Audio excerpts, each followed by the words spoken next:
Greetings fellow Whovians and welcome to Timey Wimey Review. Earlier this week saw the release of Season 2 of classic Doctor Who in its entirety on Blu-ray. In celebration, I decided to review the final story from that season, The Time Meddler, originally broadcast on BBC One in July 1965. Just in case you don't know the plot, the Doctor, Vicky, and new crew member to the TARDIS, Stephen, arrive in Northumbria, England in the 11th century. A Viking invasion is imminent, and a mysterious monk is taking a particular interest, for his scheme could change the entire history of Europe as we know it. One of Doctor Who's creator Sidney Newman's remits was to have historical or at least educational value in Doctor Who for the show, and you certainly got this in this four-part adventure, with pretty much the first Doctor rattling off some historical events to keep everyone up to pace, and it did kind of feel that kind of original children's show quality, which kind of is a little bit jarring at first. I don't know why, because we see this in Doctor Who quite a lot, especially in historical adventures, with the Doctor sort of mentioning sort of plots and what's been happening beats by beats. But I just felt here was a little bit jarring in the first episode, where the Doctor's sort of deducing where they are and whereabouts they are in time and space. It was a little bit more naturalistic in the fourth episode, with the Doctor talking to the monk of the plans and schemes of changing Earth's history.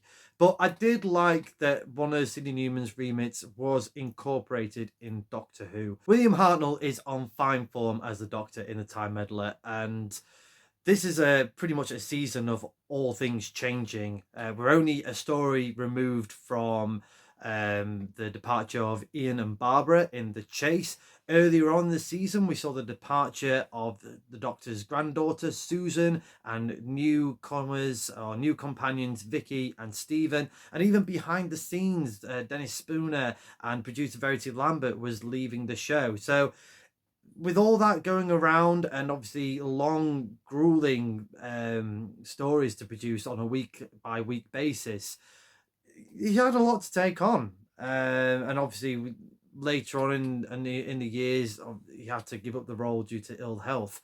But here he was just on top form, and I felt he interacted really well with all the characters in this story, particularly Stephen, Vicky, and Peter Butterworth as the meddling monk. Really loved the sparring interactions between the Doctor and the monk, as spoiler, big reveal is the monk is a Time Lord, and he's got a TARDIS of his own. That cliffhanger in part 3 was a great reveal, to find out that the monk has his own TARDIS. I really enjoyed Peter Butterworth's performance as the meddling monk.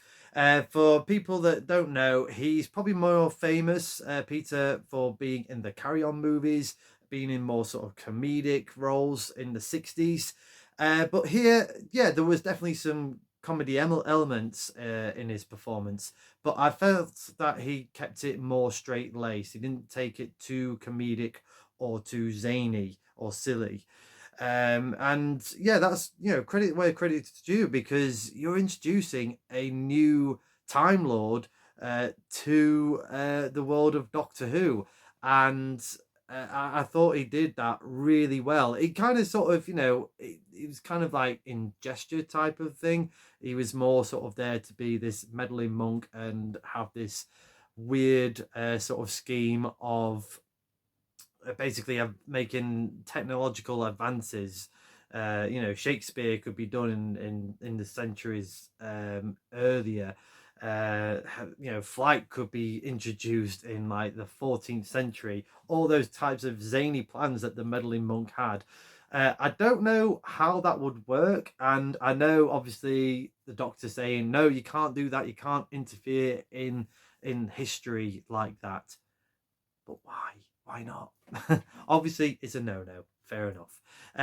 But yeah, I really enjoyed the meddling monk. It's a shame that we didn't get any more real stories with the meddling monk.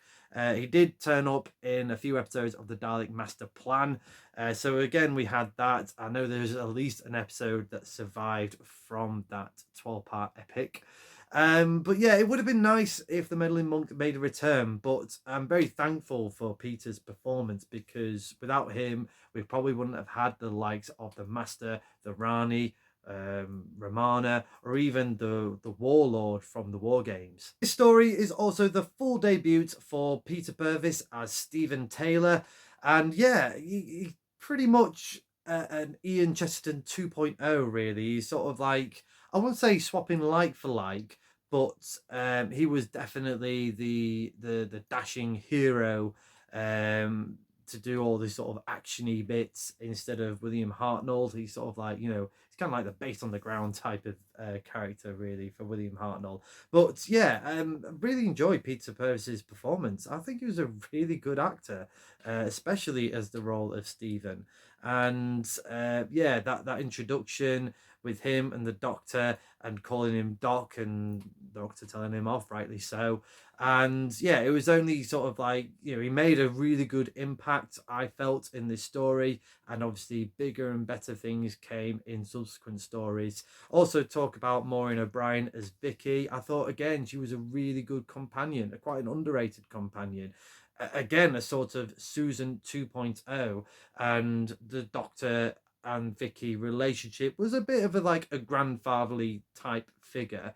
Obviously, the Doctor being upset that Ian and Barbara had left, and thinking that Vicky's going to leave too, and she's like, "What for? I've got nothing to go to." Vicky was kind of taking those steps away from Susan, in comparison to being like girl or woman in distress. Yeah, I know you get that in subsequent companions as well down the line, but yeah, don't get me wrong, Vicky gets scared and does that, the damsel in distress, quite well.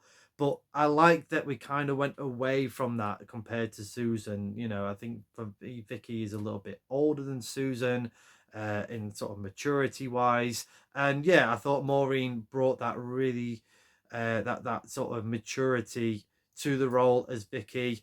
And yeah, it was a good new TARDIS crew to sort of continue the adventures with. Regarding the story and what you see on screen, this had quite a low budget, and I think it had some of its budget cut because of the budget increase for the chase. But you didn't really see it. I thought they did well with the money that they've got. You can still tell that this is like very old style BBC drama. And what they achieved on screen, I thought was, really impressive.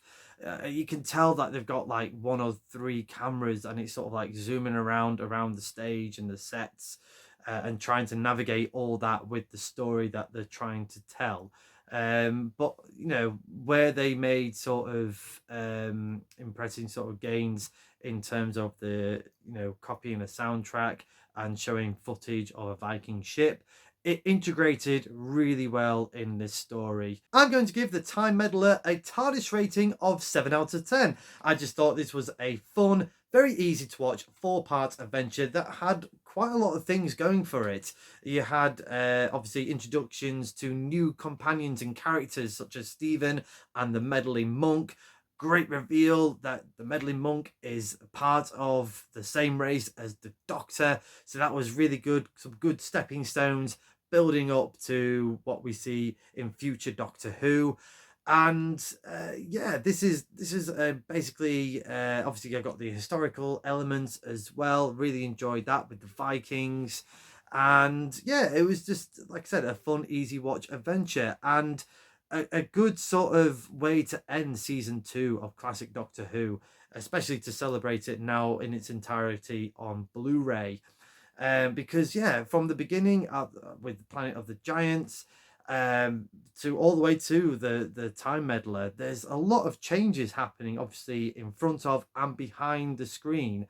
And William Hartnell being this focal point for the show, that must have been really tough for him to sort of handle all these changes, as well as giving out week to week performances.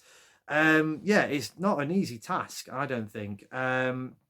But again, if you're new to classic Doctor Who, I highly recommend this 4-part adventure, especially in celebration of season 2 being released on Blu-ray. But you can find it on DVD as well as streaming service BritBox. Let me know in the comments below your thoughts to the Time Meddler. Is this your favourite first Doctor story? Or is it your favourite story from season 2 of classic Doctor Who? And do you think we could have a return of the meddling monk some point in the future? Next time on Timey Wimey Review, it will be my review, I promise you, of the 9th Doctor episode, Dalek. Until then, thank you very much for watching. I hope you've enjoyed this review. Please like the video, share the video, subscribe to the channel, hit the cloister bell for more notifications, come say hello and follow me on Twitter, and please do check out my other videos from the Timey Wimey Review YouTube channel. And as the good doctor once said, what do you think this is, A space helmet for a cow?